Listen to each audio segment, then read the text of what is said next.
السلام عليكم أخواتي، أهلا بكم في قناتي كروشيه هاجر. في هذا الفيديو راح نوريكم طريقة عمل الخروف. بعد ما كنت نسجت وعملنا فيديو سابق، الجزء الأول كنا نسجنا فيه الجسم. الآن راح نكمل ونعمل الرأس. بالنسبة للرأس هنا أنا بعد ما كنت ننسج بخيط الصوف هنا استعملت اللون البيج. بالنسبة للخيط اللي استعملته أنا هنا استعملت هذا النوع من الخيط، راح يكون مشمع، يكون أقل سمكا من خيط الصوف. إذا كان عندك متوفر هذا اللون في خيط الصوف تقدر تستعمليه، لا يوجد مشكل. أما أنا استعملته اضطراري لأنه ما عنديش هذا اللون في خيط الصوف.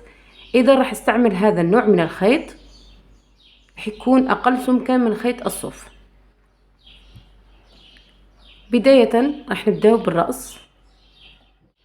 الآن كبداية راح نعمل حلقة حول الأصبع وننسج 6 من غرزة الإكس. راح نحافظ على نوع الكروشيه هو 1.5.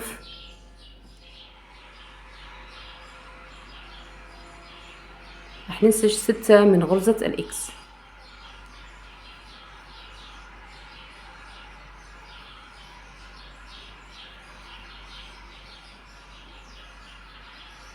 نسحب الخيط. الآن في بداية الغرزة راح نأخذ الغرزة كاملة وننسج تزايد 1 2 في نفس الغرزة. الآن راح نعين البداية،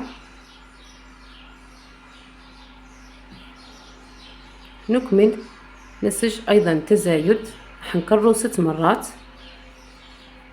راح يكون عندي المجموع الكامل للحلقة هو 12.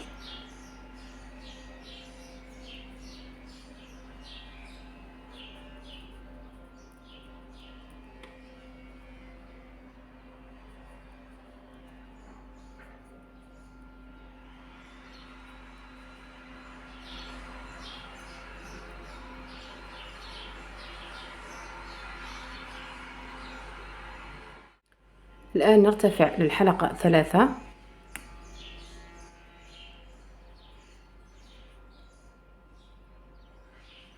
حنعين البداية. في هذه الغرزة راح ننسج تزايد بهذا الشكل، هذا التزايد الأول والتزايد الثاني. في كل غرزة راح ننسج تزايد، التزايد الثالث هكررها 3 مرات بهذا الشكل. راح يكون عندي المجموع هو 6 من غرزة الإكس في 3 غرز. الآن ننسج عادي 1 2 3 بهذا الشكل. راح ننسج 3 غرز. في هذه الغرزة راح ننسج تزايد، هنكرره 3 مرات. عندنا التزايد الأول، التزايد الثاني، التزايد الثالث بهذا الشكل. 6 غرز في 3 غرز. ونكمل نسج بقية الغرز الثلاثة. راح نسجهم عادي 1 2 3 بهذا الشكل. راح يكون عندك المجموع الكامل للحلقة هو 18. الآن نرتفع للمرحلة الرابعة.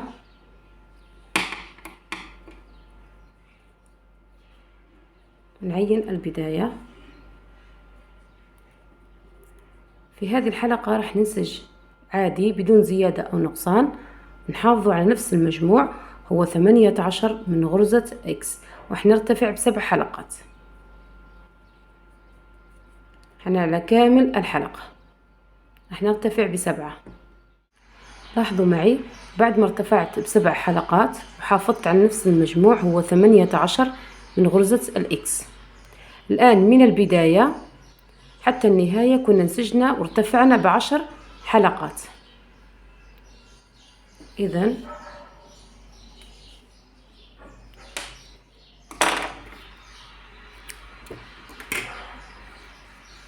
راح نترك هذا الخيط للخياطة.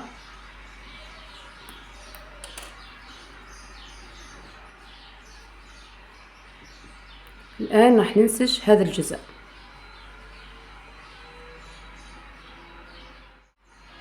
الآن راح نعمل ما زلنا في اللون البيج راح نعمل حلقة حول الإصبع، ننسج 6 من غرزة الإكس. 1 2 3 4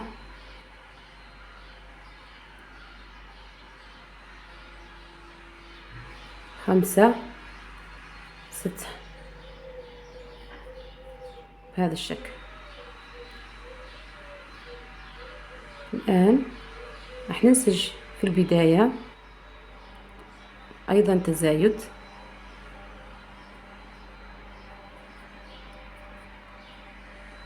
واحد اثنان بهذا الشكل.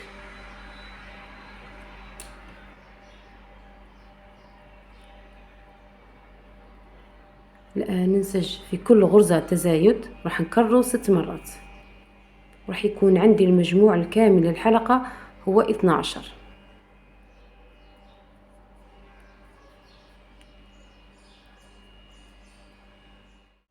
بعد ما نسجت في الحلقة الثانية تزايد 6 مرات وكان المجموع 12 من غرزة الإكس. الآن نرتفع إلى الحلقة الثالثة،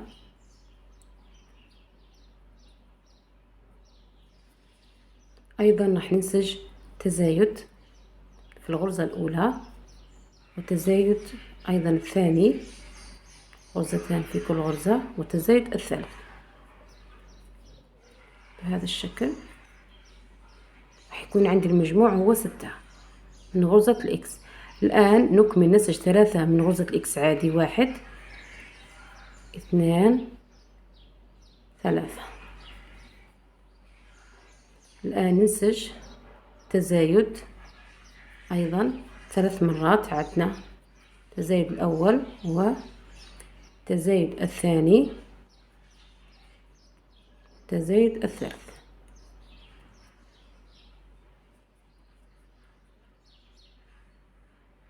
وننسج بقية الغرز 3، ننسجهم عادي 2 3 بهذا الشكل. قبل ما ننتقل إلى الحلقة الرابعة حنغير الخيط إلى اللون الأبيض.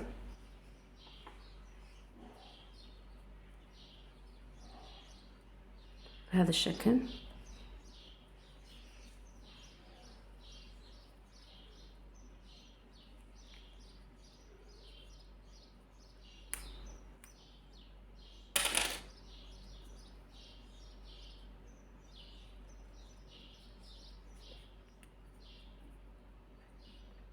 راح ننسج عادي بدون زيادة أو نقصان، نحافظ على نفس المجموع هو 18 من غرزة الإكس هنا على كامل الحلقة. لاحظوا معي بعد ما نسجت 18 من غرزة الإكس باللون الأبيض، الآن عندنا 1 2 3 4. في المرحلة الخامسة راح ننسج منزلقة ونعين البداية.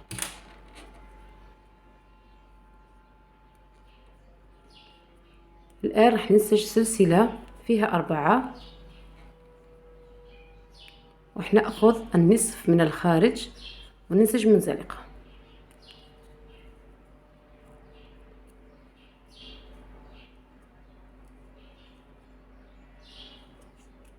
نرتفع بسلسلة فيها 4 بهذا الشكل ونأخذ النصف من الخارج. أما النصف الداخلي أو الأمامي راح ننسج فيه غرزة الإكس كما وضحت في الفيديو الأول السابق طريقة عمل هذه الغرزة.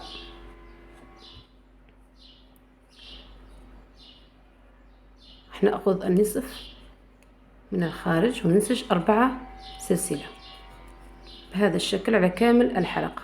راح ننسج في كل غرزة ونثبت بمنزلقة وهكذا.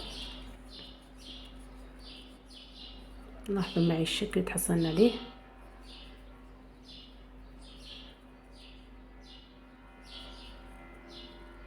على كامل الحلقة بنفس الطريقة. هنا بعد ما كملت نسج السلاسل في النصف من الداخل.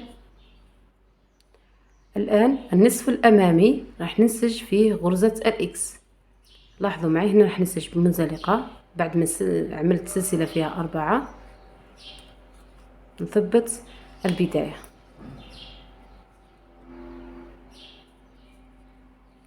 بهذا الشكل. الآن راح نأخذ هذا الجانب ننسج فيه غرزة الإكس، راح ننسج 3، 1 بهذا الشكل، 2، 3، راح ننسج تناقص، نأخذ غرزتين مش حتى تتشكل عندي غرزة واحدة. إذا حنكرر الطريقة، ننسج 1، 2، 3، نقلص العمل، راح ننسج تناقص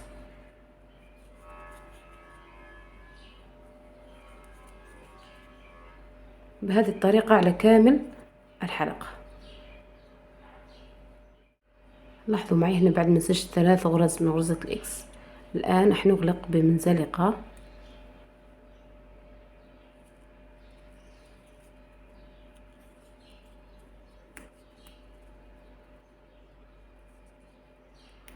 في هذا الجزء.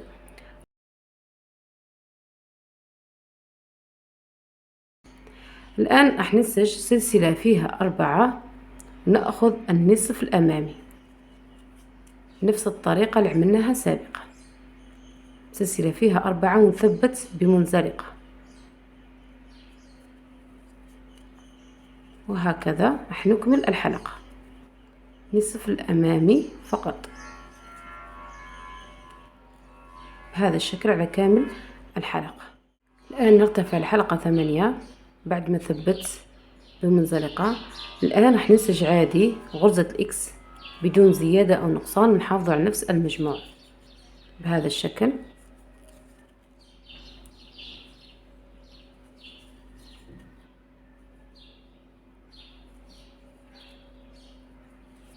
راح نكمل ننسج الحلقة 8 على بنفس المجموع على كامل الحلقة بغرزة الإكس. الآن بعد ما نسجنا غرزة الإكس، الآن نرتفع بسلسلة فيها 4 بنفس الطريقة أيضا.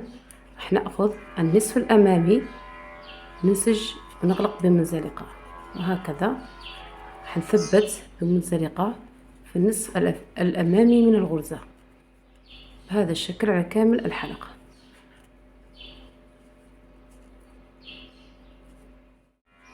الآن نرتفع إلى الحلقة وننسج 2 من غرزة الإكس عادي. الآن أنا في تناقص، راح ننسج تناقص غرزتين من غرزة الإكس وتناقص بهذا الشكل. نكرر الطريقة أيضا، غرزتان من غرزة الإكس وتناقص بهذه الطريقة على كامل الحلقة.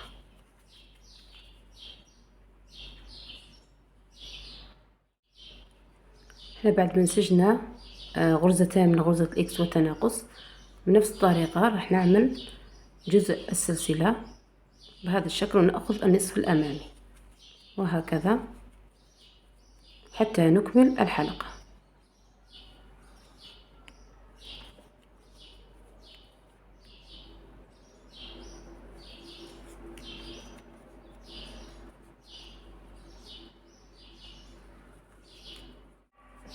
الآن راح ننسج تناقص في كل غرزة،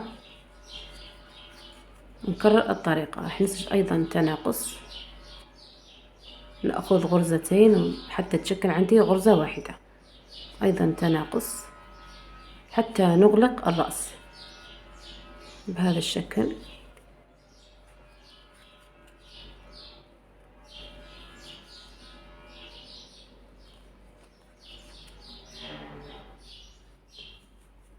حكرر من التناقص 6 مرات، هذا التناقص الخامس والتناقص الأخير 6 بهذا الشكل. أيضا بنفس الطريقة راح ننسج السلاسل في الجزء الأمامي ونغلق الرأس.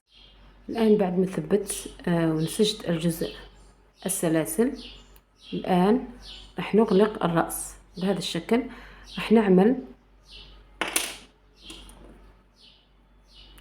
راح نأخذ الإبرة نثبت ونغلق الرأس.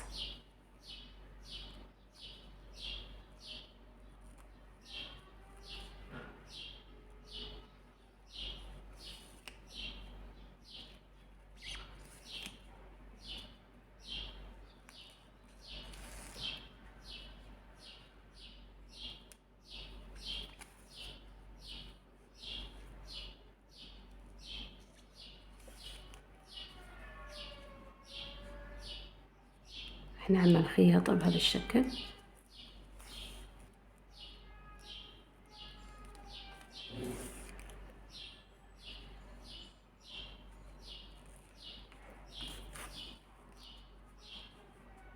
ونخفي الخيط من الداخل، نعمل عقدة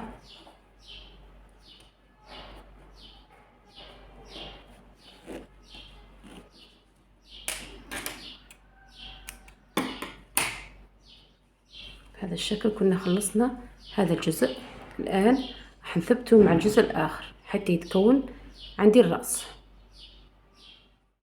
الآن راح نثبت الجزئين مع بعض. ناخذ الإبرة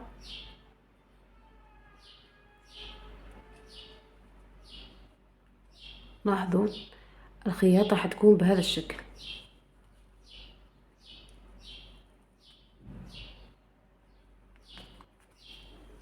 نثبتها غرزة غرزة.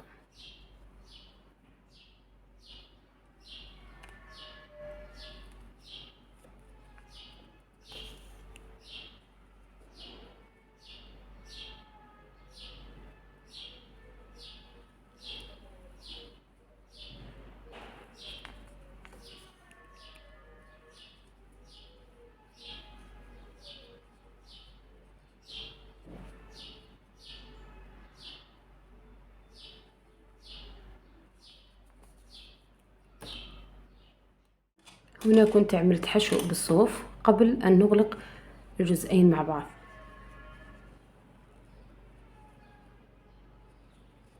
الآن نكمل.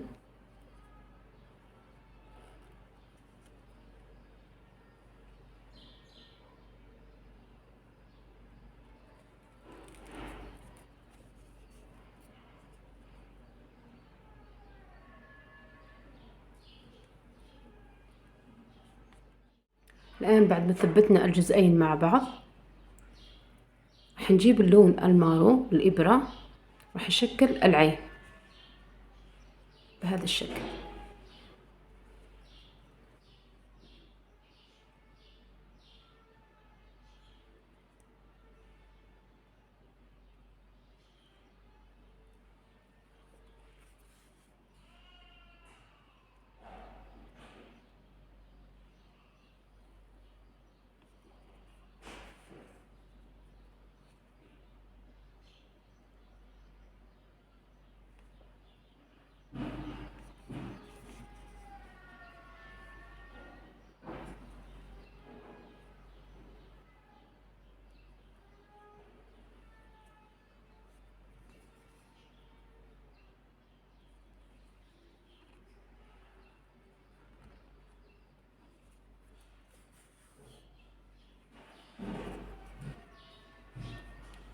بهذا الشكل.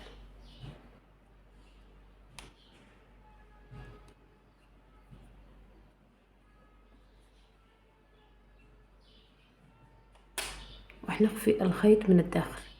هنا كنا عملنا الرأس والعيون، بعد ما رسمنا العيون باللون المارو الآن راح ننسج الأذن.